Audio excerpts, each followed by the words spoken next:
Friends, कितीही fashion आली आणि कितीही फॅशन गेली तरीही साडी हा असा आउटफिट आहे की तो कधीही आउट ऑफ ट्रेंड होत नाही।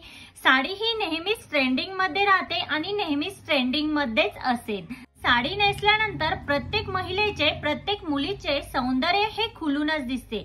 बघा, आपल्या कपाट कितीही साड्यांनी भरलेला असू देत, बट आपल्याला सणावाराला किंवा एखाद्या प्रोग्रामसाठी नवीन साडी ही हवीच असते।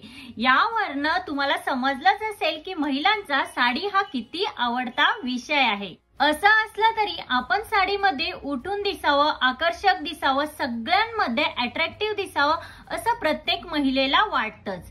बट हे आकर्षक दिसण्यासाठी आपण काय करायला हवं? एव्हरीवन, मी रोहिणी, माझ्या चॅनल मध्ये तुमचे स्वागत आहे।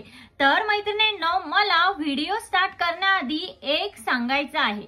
तर जेव्हा तुम्ही माझा व्हिडिओ बघता तेव्हा व्हिडिओ बघून झाल्यानंतर माझ्या व्हिडिओला कमेंट हे नक्की करा, कारण कमेंट केल्यानंतर ज्या ज्या मैत्रिणी, जी लोक मला कमेंट करतील त्यांची नावं मी व्हिडिओच्या शेवटी मेन्शन करणार आहे।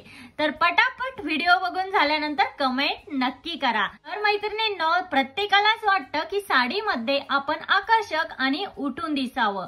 तर साडीचा ब्लाउज कसा असावा, दागिने कसे असावेत, साडी ही कशी नेसावी, साडीचं फॅब्रिक कुठलं असावं, हे सगळं काही आपल्या साडीवर आकर्षक दिसण्यासाठी मॅटर करतं। साडीमध्ये आकर्षक दिसण्यासाठी आपण कोणत्या टिप्स या फॉलो करायला हव्या हेच आपण आजच्या व्हिडिओमध्ये बघणार आहोत।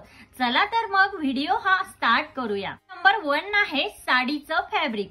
आता तुम्हाला जर साडीमध्ये आकर्षक दिसायचं असेल तर साडीचं फॅब्रिक हे खूप जास्त मॅटर करतं। कुठल्या कार्यक्रमासाठी जाणार आहात, कुठल्या ओकेजनसाठी जाणार आहात, त्यानुसार तुम्ही साडीचं फॅब्रिक हे निवडायला हवं। म्हणजेच काय, जर तुम्ही एखाद्या लग्न समारंभासाठी जात असाल किंवा एखाद्या कार्यक्रमासाठी जात असाल तेव्हा तुम्ही साडीचं फॅब्रिक हे सिल्कचं निवडायला हवं। तेव्हा तुम्ही सिल्कची साडी ही नेसायला हवी, त्यामुळे तुम्ही खूपच छान आणि उठून दिसाल। त्याचबरोबर जर तुम्ही एखाद्या कॅज्युअल प्रोग्रामसाठी जात असाल, कॅज्युअल मीटिंगसाठी जात असाल, ऑफिससाठी जात असाल तेव्हा तुम्ही कॉटनची किंवा लिननची साडी ही वेअर करायला हवी। कॉटन आणि लिनन हे तुम्हाला त्या प्रोग्रामसाठी अतिशय सुंदर आणि आकर्षक लुक देईल। त्याचबरोबर तुम्ही जर एखाद्या नाईट पार्टीला जात असाल, नाईट रिसेप्शनला जात असाल, कुठे नाईट प्रोग्रामसाठी जात असाल तेव्हा तुम्ही सॅटिन किंवा सिक्विन वर्क असलेली किंवा स्टोन वर्क असलेली अशी डिझायनर पॅटर्नची साडी ही नेसावी। या प्रकारे तुम्ही ओकेजन वाईज साड्या जर नेसल्या तर साडीमध्ये तुम्हाला स्टायलिश दिसण्यासाठी नक्कीच मदत होईल। सेकंड आहे पेटिकोटची निवड। आता बऱ्याच अशा मुली आहेत, बऱ्याच अशा महिला आहेत, त्या अजूनही काय करतात, घेरवाले झालरचे पेटिकोट हे वापरतात आणि त्या पेटिकोट मध्ये त्या कम्फर्टेबल ही असतात। बट होतं काय, त्या पेटिकोट मध्ये आपली साडी ही कुठेतरी फुगल्यासारखी दिसते आणि त्यामध्ये आपला लुक हा एक बल्की वाटतो। त्यामुळे तुम्ही शक्यतो काय करा, आजकाल मार्केटमध्ये खूप सुंदर असे स्लिम फिट पेटिकोट अवेलेबल आहेत, ते तुम्ही ट्राय करू शकता। त्याने तुमचा शेप ही व्यवस्थित दिसेल आणि तुमची फिगर ही छान दिसेल। तिसरी टिप आहे साडीचा ब्लाउज। आपल्या साडीचा ओव्हरऑल लुक हा आपल्या ब्लाउज वरतीच डिपेंड असतो। तर बघा, एखादी सिंपल साडी असेल आणि त्यावरती तुम्ही जर छान असा वर्कचा ब्लाउज स्टिच करून घेतला तर तुमच्या सिंपल साडीलाही खूप सुंदर लुक येतो। त्याचबरोबर जर एखादी साडी ही खूप जास्त वर्कची असेल, खूप जास्त जरी असेल तर तुम्ही त्यावरती सिंपल ब्लाउज स्टिच करून घ्या, याने तुमचा लुक हा खूपच सुंदर दिसेल। आता पहिली महत्वाची गोष्ट म्हणजे जेव्हा तुम्ही काठपदर साडीवरती ब्लाउज स्टिच करायला जाता तेव्हा काय करा की काठपदर साडी ही ऑलरेडी ट्रॅडिशनल असते। काठपदर साडीवर भरपूर सारं वर्क असतं। शक्यतो काठपदर साडीचा ब्लाउज हा तुम्ही सिंपलच स्टिच करून घ्या, त्याने तुमचा लुक हा खूपच डिसेंट आणि क्लासी दिसेल। ब्लाउज हा सिंपल असेल तेवढेच तुम्ही साडीमध्ये आकर्षक दिसाल आणि तेवढेच तुमची काठपदर साडी ही सुंदर दिसेल। जर तुमची साडी ही वेस्टर्न असेल, वर्कची असेल किंवा जिमूची साडी असेल, सिक्विन वर्कची साडी असेल, स्टोन वर्कची साडी असेल तेव्हा तुम्ही काय करू शकता, भरपूर साऱ्या वेगवेगळ्या पॅटर्नचे ब्लाउज हे त्यावरती स्टिच करून घेऊ शकता। मध्ये तुम्ही स्लीव्ज मध्ये फ्रिल वाल्या डिझाईन ट्राय करू शकता, नेट डिझाईन ट्राय करू शकता. याने काय होईल की तुमचा साडीमध्ये लुक हा खूपच स्टायलिश आणि आकर्षक दिसण्यासाठी मदत होईल. आहे साडीची पिन. आता जेव्हा तुम्हाला साडीमध्ये स्टायलिश दिसायचं असेल, मॉडर्न दिसायचं असेल, सगळ्यांमध्ये उठून दिसायचं असेल, तेव्हा तुम्ही काय करा, साडीची पिन करताना प्लेट्सची पिन ही अवॉइड करा. तुम्ही काय करू शकता, तुम्ही ओपन पल्लू ठेवा. ओपन पल्लू म्हणजे काय, सिंगल पिन तुम्ही साडीची करू शकता.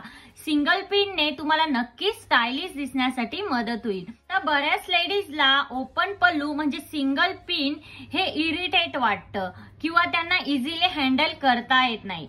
पण जर तुम्ही पिनअप असतो तो जर व्यवस्थित केला तर ते तुम्हाला कॅरी करायला अजिबात अवघड जाणार नाही. तर आहे योग्य उंचीवर साडी नेसा. आता मी बऱ्याच लेडीजला, बऱ्याच मुलींना बघितलं आहे की त्या काय करतात की साडी ही खूप जास्त वर नेसतात. एवढं वरती नेसतात की त्यांच्या पायाचे घोटे आहेत तेही विजिबल होतात. किंवा काही लेडीज या साडी एकदम वरती नेसतात, त्यामुळे त्यांचा पेटीकोट ही विजिबल होतो. ते अजिबातच व्यवस्थित वाटत नाही. आता जर तुम्हाला साडी नेसायची असेल आणि जर तुम्ही साडीवरती हिल्स घालणार असाल, तेव्हा काय करा, साडी नेसताना तुम्ही पायामध्ये हिल्स घाला आणि मगच साडी ही नेसा. त्याने काय होईल की तुमच्या जमिनीपासनं तुमची साडी ही तुम्हाला किती अंतरावर हवी आहे हे तुमच्या लक्षात येईल आणि अशा प्रकारे तुम्ही परफेक्ट साडी ही नेसू शकता. तर आहे दागिन्यांची निवड. आता आपण साडी चांगली घातलेली आहे, ब्लाऊज ही खूप सुंदर घातलेला आहे, बट आपण दागिने जर व्यवस्थित हे वेअर केले नाही तर आपला लुक हा अजिबातच चांगला दिसणार नाही.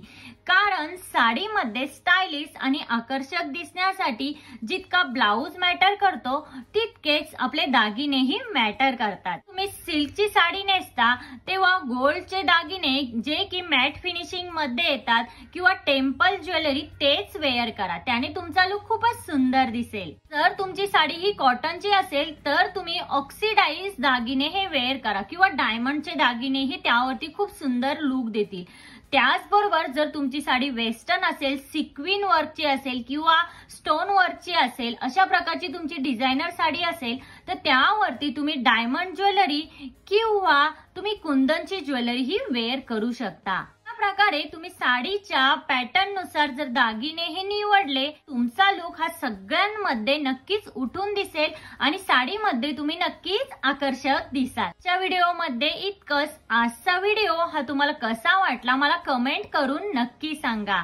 जर तुम्हाला हेल्पफुल वाटला असेल तर लाईक, शेअर, सबस्क्राईब नक्की करा आणि तिथे जे बेल आयकॉन आहे ते प्रेस करा, जेणेकरून जेव्हा मी नवीन व्हिडिओ अपलोड करेन तेव्हा त्याचे नोटिफिकेशन हे सगळ्यात पहिल्यांदा तुम्हाला येईल.